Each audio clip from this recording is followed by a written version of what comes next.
Detroit Pistons versus Cleveland Cavaliers, Purok City versus Purok Ono. First quarter mga bay, simidikit ang duwa pero ang Cavs di gusto magpalabaw og score. Starting pa lang, Allen dunk, dak. Hantod 7-minute mark, lamang ang Cavs pero Jalen Duren alley-oop dunk, dak.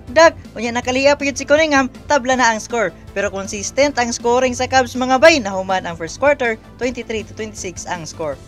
Second quarter mga bay, 9-minute mark, tabla na sa dunk score pero Jerome floating jump shot, balik ra ang lamang sa Cavs. Hantod 5-minute mark mga bay, Allen Jarrett dunk, dak. Pag abot og 2 minutes, double digits na ang lamang. Nahuman ang first half, 45-55 ang score. Third quarter mga bay, tambak na ang Pistons og 18 points. Pero buhi pa ang Pistons mga bay, gilansang og 74 ang Cavs pero ang Cavs nakabuhi. Mitchell for 3. Buwak, hantod na human ang third quarter, lamang og double digits ang Cavs. Fourth quarter mga bay, halos di na bubaba sa single digits ang lamang sa Cavs. Hantod under 1 minute, Jason Tyson for 3. Buwak, na-hype pa sila Jerome sa kilid.